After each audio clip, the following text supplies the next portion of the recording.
This podcast is brought to you by Grossbusters Power Washing. With over 15 years of experience, we ensure you get the outcome you desire. Locally owned and operated. Call us today, 520-955-0161, or visit azgrossbusters.com.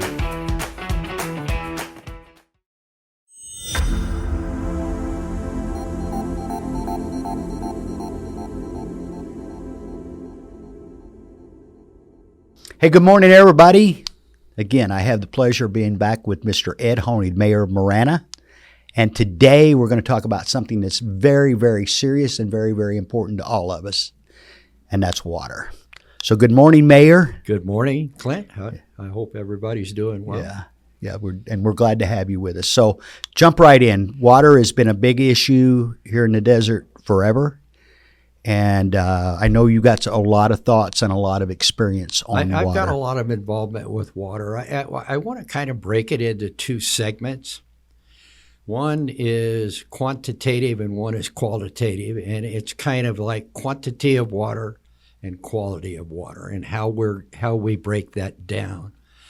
If I could start out really big picture, 30,000 feet, Arizona gets 2.8 million acre feet of CAP water a year out of the Colorado River. We're now in Tier 1, which has cut that down about 420,000 acre feet. And we're getting ready to go into 2A, which will cut it down another 80,000 acre feet. To explain CAP a little bit, of the 2.8 million acre feet that the state gets, 1.2 stays in the river, and it serves the communities of Parker, Lake Havasu, Bullhead, and Arizona communities that are right on the river, whether it's for farming or treatment for potable or whatever. And 1.6 million goes into the CAP canal. That 1.6 million now is probably about 1.1 in Tier 2A. The waters that have been lost so far are agricultural waters, mainly for our friends up in Pinal County, and I have many up there that farm. They've lost a lot of their CAP water. It has not had an effect on M&I water, municipal industrial type water, as of yet. And it'll be quite a while and many cutbacks before it will affect those waters. So that's kind of where the CAP is right now for Arizona. We're kind of on the end of the CAP allotment. California and even Nevada have priorities over us. And so a lot of the cuts end up happening in Arizona first. And we're negotiating right now, we being the state, to try to get California and Nevada to make some cutbacks as well, because it would have a tremendously bad effect on us eventually.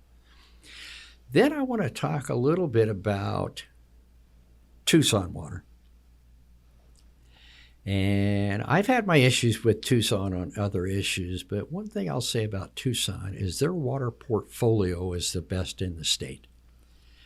They thought ahead, they did things correctly, and they worked to make sure that they would always have water in the community. Tucson gets about 145,000 acre feet of CAP water a year. And they recharge it out in the Aber Valley in the recharge basins. They only use about 103,000 acre feet. And that would be serving the city of Tucson, most of urbanized Pima County, and about half of Marana as well.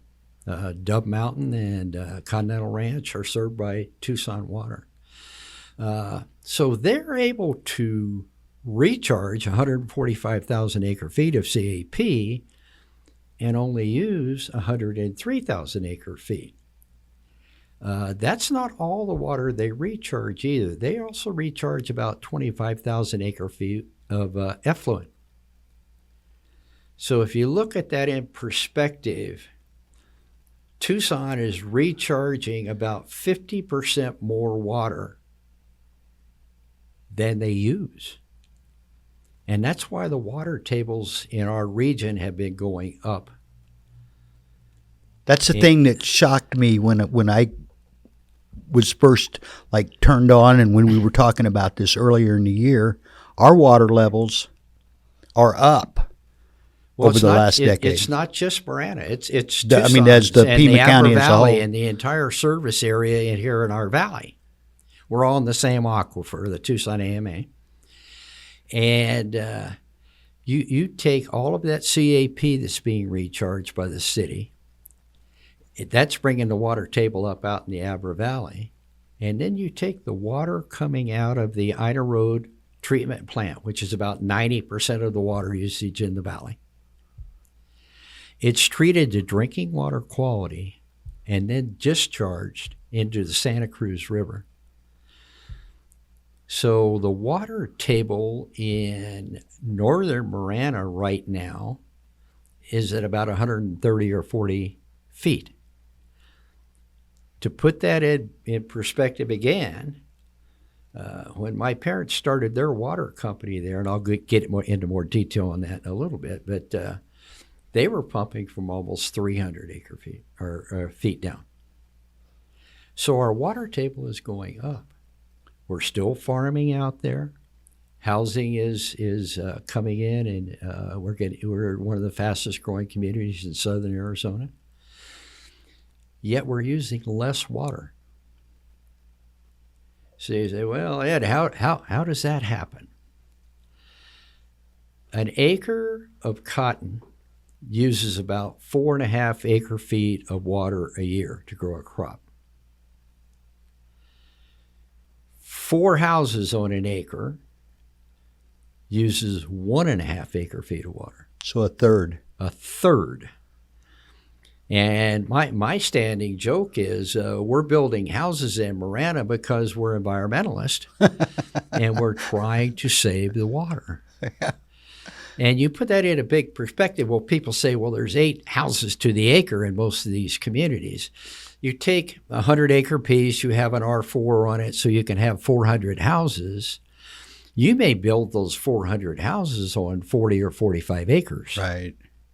And the rest of the land stays open space, roads, drainage, parks, open space, setbacks, whatever you're going to use. But in reality, building houses saves water. Saves water. That was the thing that shocked me the most when I was hearing that. I'd never thought about it, and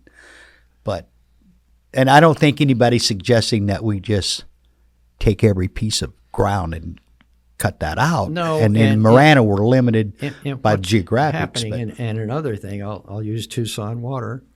Like I said, I kick them around a little bit once in a while when I don't agree, but I do agree with some of the things. 30 years ago, the Tucson water system was using 100,000 acre feet. Today, almost twice as big. I mean, counting Marana, and Laurel Valley, and Sarita, and the city. We're using 110? Using about 100,000 or something. So same amount. But they're using the same amount of water today, and we've doubled in size. Well, that's how crazy. did that happen? It's xeriscape landscaping. Yeah. Old Tucson and old Marana neighborhoods, you had grass in the front yard and you had fancy trees and everything. Now you have xeriscape landscaping. You have gravel or rocks, colored rock. You have palm trees, or you have cacti, or you have mesquites or palo verde trees. And you don't have to water that stuff because just there's enough rain to keep those trees and shrubs flourishing year-round without watering them. If you get into the housing, low-flow toilets, low-flow showers, low-flow washing machines, low-flow faucets, you're using a half or a third of the water in a shower that you would before, getting the same use out of it, but they've figured out different ways to do it. And so there's really creative ways to have the same quality of life and use much less water. I want to recap what you just said. 30 years ago versus today, twice the population in that 30-year time frame in Pima County as a whole. and we're using basically the same amount of water as we were with half the population 30 years ago. That's correct. correct. And I mean, I'm using figures. It might be Right, 40% rounded, bigger or right, whatever, rounded. but much larger. Yeah. I mean, there was no Oro Valley, Sarita, Marana, or Vail Not back 30 years then. ago, And much smaller community. But we're becoming so much more efficient with water, and we do it correctly. And that includes Marana as well, and how we do things with water. And, Marana built a new wastewater plant a few years ago. 100% of the water that comes out of that plant doesn't go in the Santa Cruz River to run up into Pinal County. It's put into a lake situation right there at the plant. And what we're going to do with that lake situation is make it a park. And you'll put that treated water, and as I mentioned, that water is drinking water quality after it gets through the plant. And you put that in the recharge basin. But I call it a lake. It's a pond, really. But I mean, you build trails around it, put some picnic tables out there. You have the ducks and the birds come and land in your pond. And it's a place for take children, even school children, for school trips or whatever, to see the birds or to see the plants and stuff. And we recharge all of that water. The general rule of thumb for water usage is for every 100 gallons of water that goes through your meter at your house, about 60% of that water makes it to the wastewater plant. 60%. 60%. So, you get some evaporation. Right. There are still people, washing their car or a little bit of grass in the backyard or whatever. But 60% makes it back to the plant, gets treated to drinking water quality. Actually, the water coming out of the end of the plant may be of a higher quality than the water you're pumping out of the ground. And you recharge that water, then you reuse it, and you continually reuse the water. So it sets us up to where we just use less water. So in discussing this, again, over the last few months, in my case, 30, 40, 50 years, your whole life, since your parents created the first water company in Marana. But a lot of the stuff that we're dealing with now as far as water even goes back further than that. Is that not correct? I've heard people talk about at the beginning of the state of Arizona, the natural resources that we have, as well as some of the arrangements that were made early in the statehood of Arizona, kind of put us in that position. Is there? Actually, the state has probably the best water policy of all the states in the Southwest. Long term as well. Long-term water policies.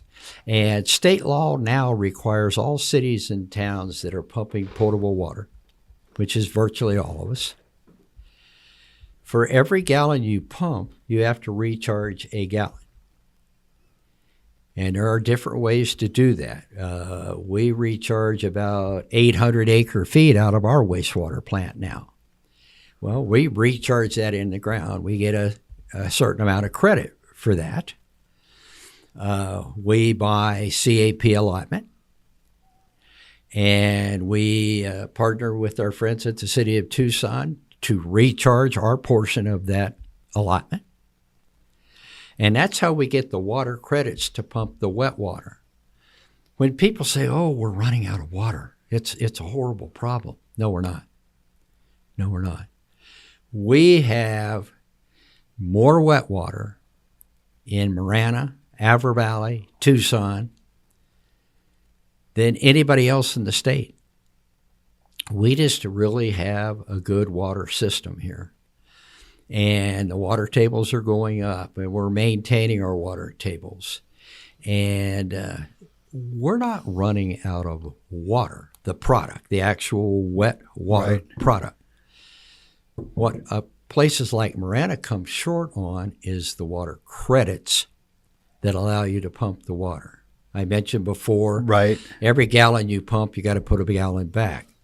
Well, you put a certain amount of that water back with effluent. You put a certain amount back with buying CAP allotment water and bringing it in and recharging it. And right now, we're in pretty good shape with that. And if somebody starts telling people you're going to run out of water, you're not going to be able to flush your toilet or take a shower or whatever, they're not telling you the truth. Misinformed. And I'm not saying these people are lying. That's not my nature. Yeah. But I said a lot of times these people don't have the information. I'll give you an example of another story. A lot of people will come in and say, hey, Marana's running out of water. Lake Mead's down 150 feet Right. from optimum level.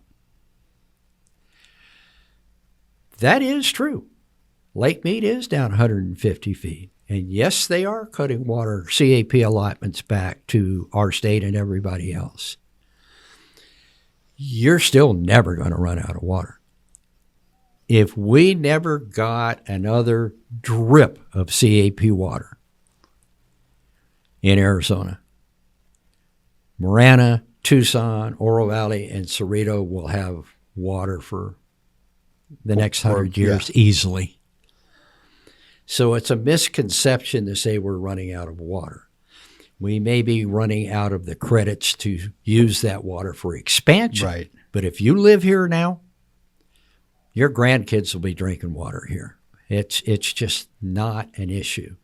And you shouldn't scare people by saying we're going to run out of water, because we're not. Because there's been a lot of that. Yes, There's been a lot of that here lately. And I rack it up to people being uninformed.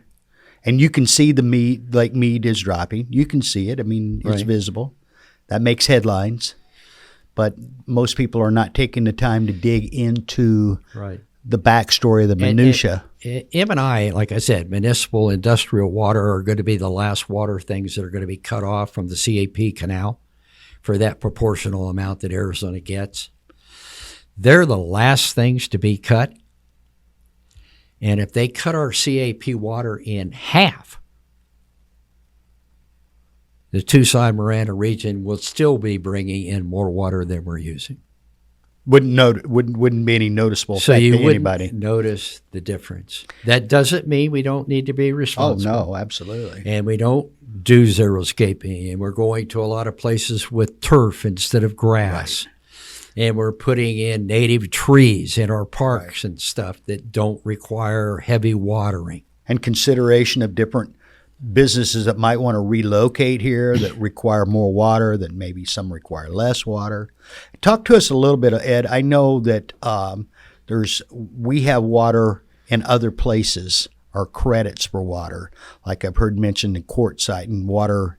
We have water in other places that we can draw on. Well, the Hocpahela Valley up there has a lot of water and no people. Mm-hmm. And they had talked about in the state of Arizona pumping some of that water and even putting it in the CAP canal and sending it into areas that either have farming or have folks living there. There are some water tables there. That would be quite expensive. Mm-hmm. I mean, you're drilling big, huge wells. You got 20 or 30 miles at minimum to get to the CAP. You've got to pump the water there, and it becomes an issue. But there are other places. I think conservation is one of the big things. I'll tell you one thing we've talked about in Marana, and you may think this is kind of funny. We were at an event. Actually, it was a political event, and we were in the Del Webb community in Dove Mountain. And a gentleman was there, and he was talking about something they had done in San Francisco that used to be a beautiful community. He said they went around with a program, and they replaced everybody's toilets for free. In other words, older neighborhoods that have big toilets that use 3 or 4 or 5 gallons to flush a toilet. And say you have 2 or 3 toilets per house. And they go in for free and replace your toilet with the new toilets, the airflow toilets now use 1.2 gallons. So again, a third the water about a third, yeah. What happened in those communities is the people were thrilled. First of all, they got a new toilet, or 2 or 3, depending on what they had in their house, at no cost to them. Secondarily, their water bill went down because one of the biggest water users in a house with 2 or 3 kids and mom and dad exactly is that toilet. Absolutely. So people all of a sudden, instead of paying a $50 or $60 water bill, we're paying $40. Yeah. It's like, man, my water bill went down, and they're saving water. So, I mean, a lot of it's being smart. Yeah, being proactive. Now, we have not put that program into effect yet, but we're talking about maybe trying to do something like that and create ways to have the same quality of life, but use less of this very valuable product. You know, this is because we do live in the desert, and it is dry, and we don't get a lot of rain. And water always, especially when you got agriculture or farming or raising livestock, has always been an issue throughout mankind's history. And to see now where we're at in the 21st century and how we approach stuff, and that people like yourself, and I know several other people, I've had the good fortune over the last 2 or 3 months to talk to state, county, federal people that are involved in water. And to see that much time, effort, and the resources spent to protect our water, and to know that locally our levels are going up, even though we have an increase in population. In the case of Pima County, double of 30 years ago, is really encouraging to the layperson to know that our leadership has taken a real proactive approach to protecting our water. I admire and respect all of you. Absolutely. And that's why I say a lot of the folks that don't want more growth use water as a tool to say you shouldn't move here. And what I'm telling you is that most of the housing in Marana is built in the farming areas now. I have a big housing project going in behind my house. They're going to use a third of the water that the farming was using. And we need to invite people to our community. We want people to come here. Absolutely. We're a friendly group of people. They're moving here for a reason. Right. They're moving out of places where it's too expensive to live, maybe in California or Illinois or Washington State. And they're moving into this community to where they could live as good or better lifestyle for, 2/3 the cost. A fraction of the cost, So it's a great thing. I said I was going to talk a little quantitative, but a little qualitative as well. So let's go there. The quality aspect of water. You've probably seen or heard on the news about the perfluorinated compounds and the 1,4-dioxins in the water. And a couple of our water systems in Marana were a little higher than we wanted them to be. One was Saguaro Bloom and one was Continental Reserve areas. We went in and put water treatment facilities in both of those large areas at an expense of $16 million to the town of Marana. Why would we do that? Because the reason we're here is to serve our people. Right. It's not just police and roads. It's potable water needs to be safe for you and your children and to drink or to use and everything. Those systems cost a lot of money. Now the water in those neighborhoods is purer than anywhere else in the entire valley. Because they have those treatment plants on there. But you say, well, why were they so expensive?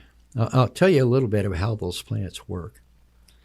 1,4-dioxin and perfluorinated PFOAs and PFOSs, which are used in shampoo, dish soap, Teflon pans, and everything else. They quit using it now, but they used it because it's an oil. It repels oils. And to make the water safe, like in our treatment plants, I'll use Saguaro Bloom for an example. I've toured that plant a couple of times. You have to break the 1,4-dioxin down. You know how you do that? You add hydrogen peroxide to the water. What that does is it breaks up the 1,4-dioxin molecule into an inert compound that is harmless to everybody. So after you break that down, you still have to take the hydrogen peroxide out of the water. So you had to add something to the water to clear up an issue you had with the water. And then you've got to take that substance out of the water as well. Our water treatment plants, first they add the peroxide, break the 1,4-dioxin down. Then it goes through a slow sand filtration system to get all the bacteria and stuff of the perfluorinated compounds, PFOAs, PFOSs, and the 1,4-dioxin. And then after it goes through that, it goes through an activated charcoal system. And I'm talking not the little thing on the refrigerator, something that's 20 feet wide and has tons of activated charcoal in there. And you run it through that system. That's expensive. You got to add stuff to the water, to take it out of the water, filter clean it out of the yeah. water, to take the bacteria and the substances out of the water. Long story short, the water coming out of that plant's about the purest water in the valley. Anywhere on the planet. But it cost $8 million to build that plant. And we built 2 of them. How just educate me on this. How much water can one plant do? I mean, in other words, how many people? I don't really know right now. And, a lot of this technology is new. It's so new. This 1,4-dioxin perfluorinated compounds is nationwide. It's not just Marana. Right. Anywhere that you have an Air Force base or even an air base or a regular air base, a lot of this stuff came out of the compounds they used to clean the planes. If you clean a jet and it gets an extra 5 miles per gallon of jet fuel or something like that, it saves millions of dollars over the years. So they and the same with fighter jets and everything. That's where a lot of this came from. Yes, it was a compound made by Dow and 3M. They at the time didn't know it was horrible. Like I said, they use it in Teflon and they use it in shampoo. That's why you shampoo your hair. It was a little greasy and all of a sudden it's dry and looks fluffy and everything else. These compounds did good things. Just on the tail end, they did bad things that they were not aware of at the time.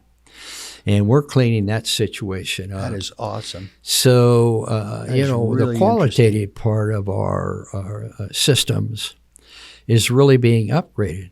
Our water system in Marana is an enterprise fund.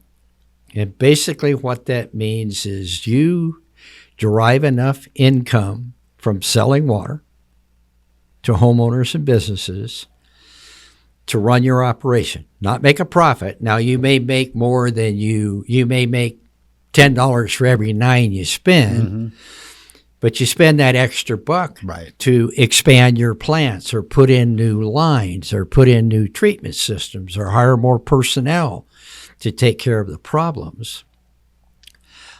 We were not able to do the 2 $8 million plants in the enterprise system. We just paid for that out of general fund money, and we borrowed the money from WIFA, the Water Infrastructure Financing Authority. Is that a federal? It's a federal type thing that comes through the state, but I mean it's federal money for water and wastewater facilities. And we've used WIFA for other programs too. But we still have to pay it back. Right. And over a 20-year period, it's $1 million a year or whatever. Well, that's a lot of money, but if you spread it over 6,000 or 7,000 or 8,000 water users, it ends up being lesser than what you think. But our water system has always paid for itself. We didn't make a profit. We just made enough money to pay the personnel, by vehicles, by pipe, by treatments, whether it be chlorine or these new $8 million treatment systems.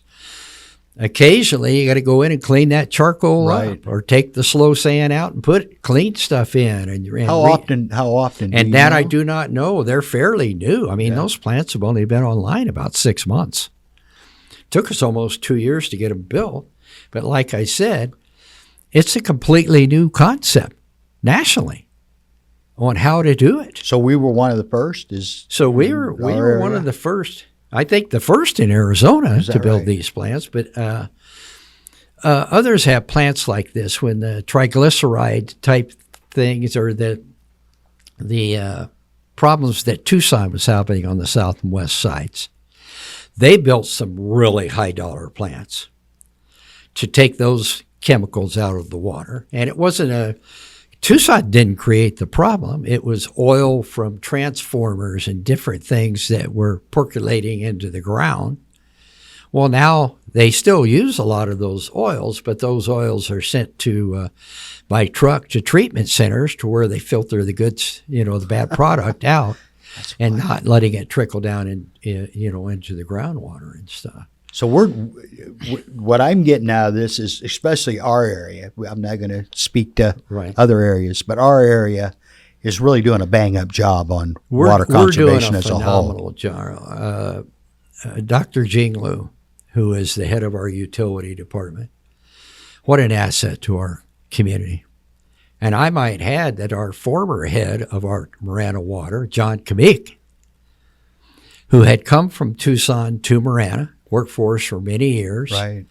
Then Tucson offered him a very lucrative deal. He's now the head of Tucson Water again. Which is where we get our water from. Tucson pumps about half the water, potable water, Marana pumps the other half. And as we get larger, it's going to be more and more Marana and less Tucson because of the size of the community.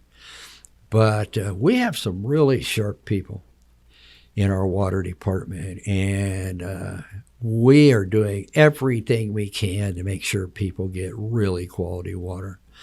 And then another thing I wanted to say about this fear about you're running out of water. Dove Mountain and Continental Ranch both get Tucson water. And the reason is when those communities started to develop, Marana was not large enough to put in the big wells and the big systems and everything. And those developers, David Mill in Dove Mountain and actually Robert Sarber and different ones in Continental Ranch. Mr. Sarber's in trouble right now. Yeah, he is. But, they contracted with Tucson. And actually, they contracted with Tucson before we annexed the properties. Is that right? So that's why Tucson serves the water. And like I said, I fight at the RTA and PAG with Tucson every meeting. But I'll pat them on the back for something they did well. And they did water well. So Tucson water is in Dove Mountain and Continental Ranch in Marana. Yes. Which is what? Half the population? Half the population or a little more. But what is happening is all the new growth now is Marana water. And part of the reasoning with all of this is Tucson would provide water to anybody. At one time, they wanted to provide water to the entire county, no matter what city or town. Right. And that kind of fell through. So what Tucson did is says anybody that wants to build outside of the city of Tucson, county, Marana, Oro Valley, Sarita, even if we have water lines running right by the property, we will not serve it. And that's the way the rule is right now. Yeah. And occasionally we can get Tucson water to serve part of our community, but it's through a contractual agreement. You serve the water. It's part of the water we're recharging in the recharge basin out in the valley. So you're actually taking our water to those people. And then we will buy it wholesale or take it from the main. And then we will put in the systems in the communities, as far as meters and all that kind of stuff. So we've been able to work together some. But we're doing all right here for water. And it doesn't mean that water is not something you're going to be careful with. Oh, and absolutely. It's not a very valuable commodity. We can't live without water. Right.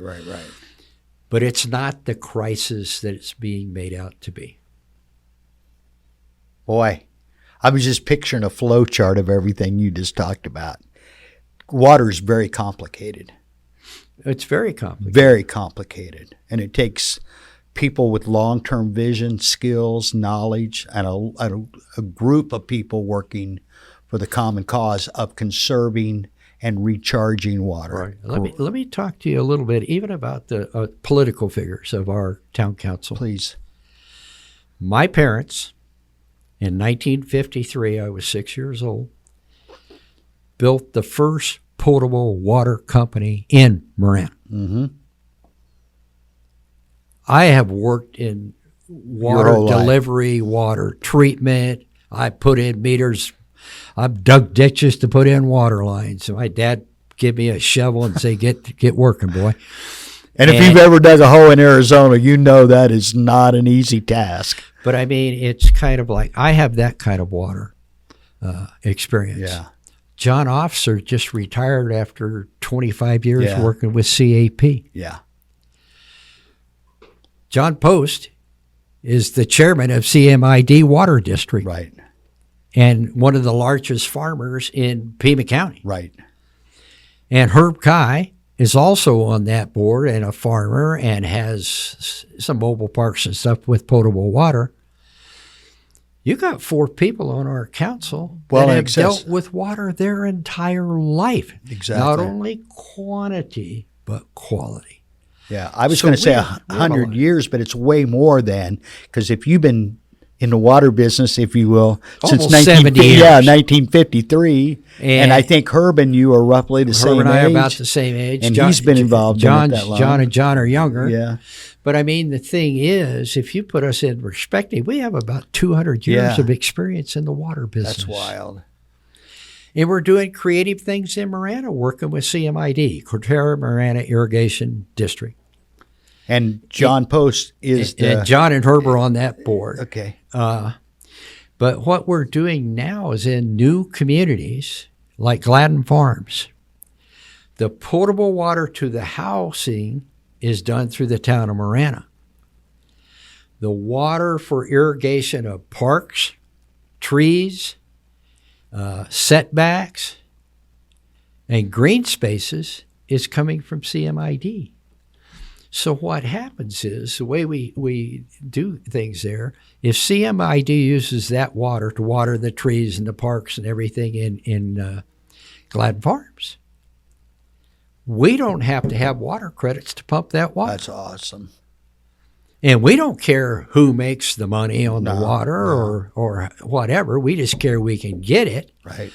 And so we're working with our neighbors at CMID, a wonderful organization. Doug, the manager there, is a great guy. And I'm 2 doors down, my home, from CMID's main office. But we're working together as a community and as a team. We worked with Tucson, we work with CMID, we work with the town of Marana. We have so much water in northwestern Marana right now that we're building a project, and we're kind of putting it on hold because of the economy and what's going on right now.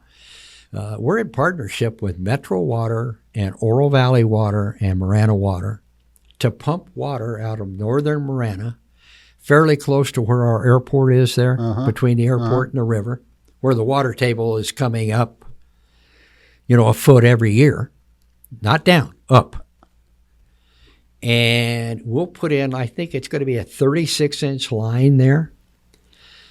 Marana will put water in the line. We've allowed Oro Valley to buy a couple spaces out there to put wells in to put water, and Metro will put water in the line.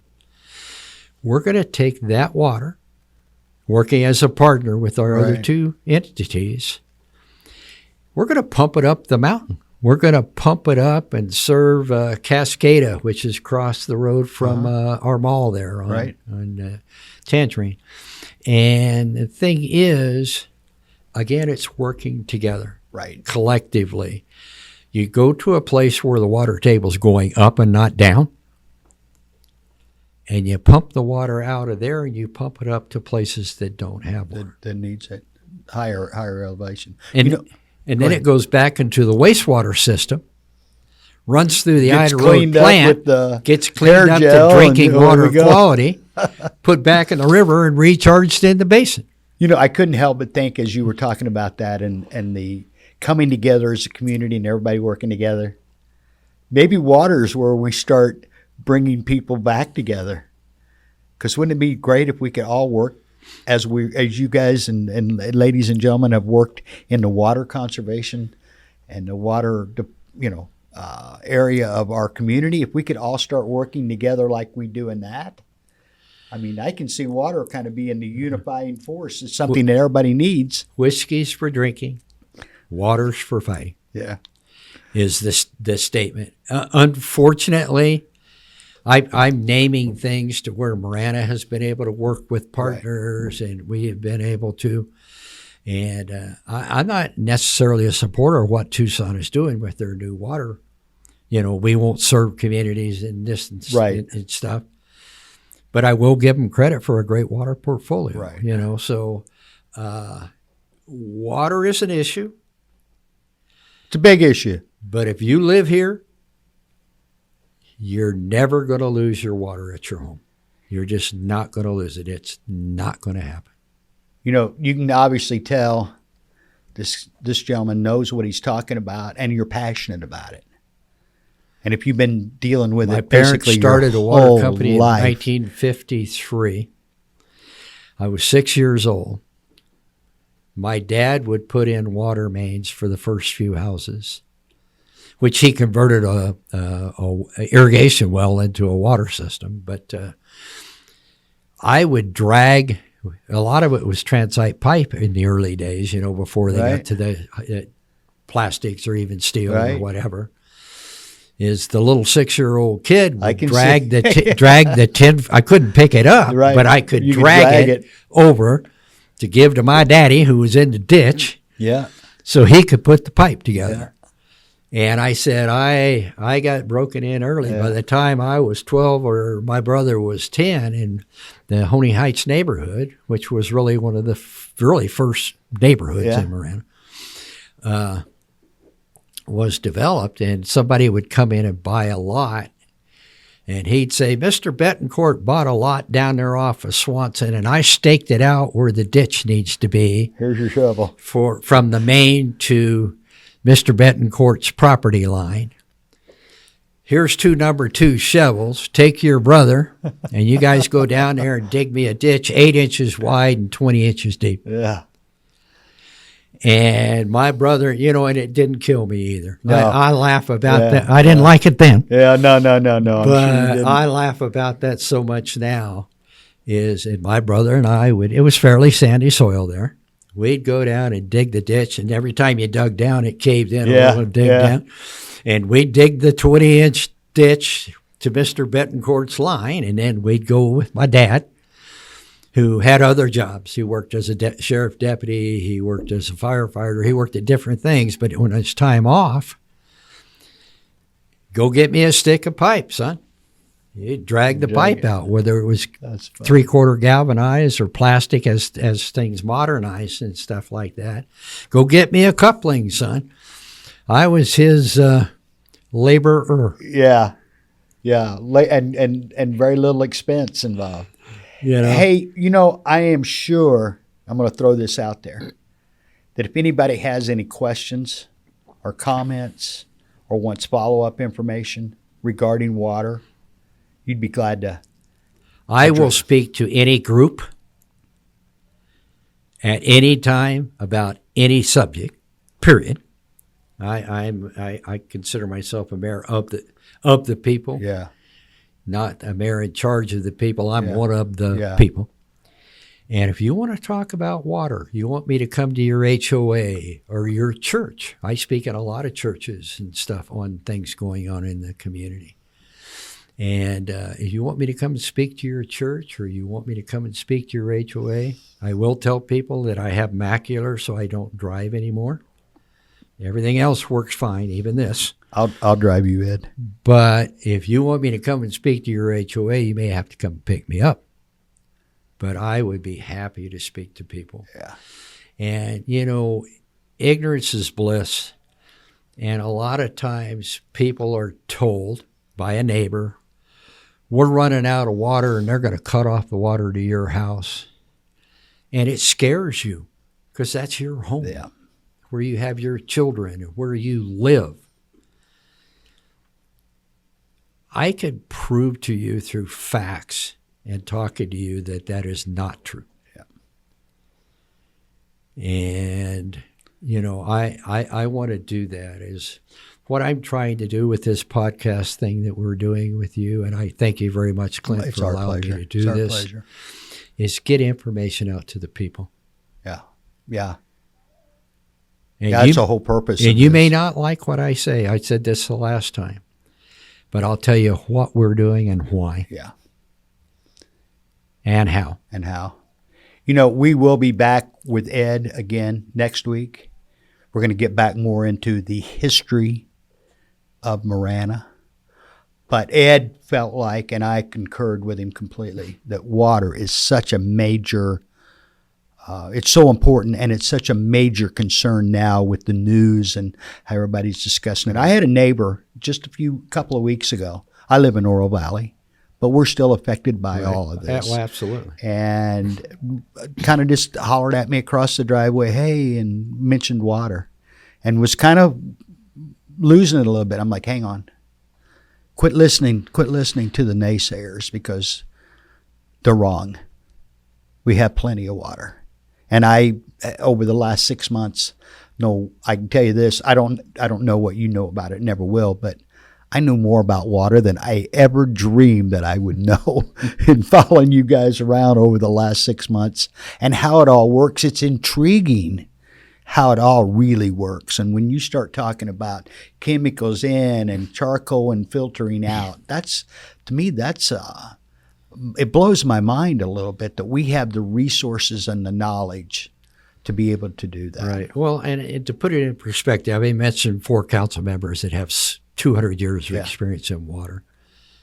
Our families live here. Exactly. My brother and sister live here. Exactly. My cousins and their children and grandchildren live here. I'm not going to do anything to jeopardize the point that where they would not have water to live in this community. Right. I live here. Right. Just don't believe all you hear. And like I said, a lot of it's based on half-truths. Yes, Lake Media is going down. No, you are not running out of water. And, I'd be happy to talk to anybody. Yeah, I know you will. Call my office and ask for me to come and speak to your group. Or I'll even speak to individuals. The phone number on my card is my personal cell phone number. It really is. And it also has my office number. I would prefer you call my office, and 382-1908.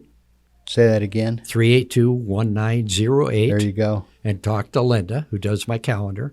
Great lady. Say, hey, heard the mayor on a podcast on water, and I wanted to ask him some questions, or I'm interested in him coming to speak to my church or synagogue or my club or whatever, HOA group. Right.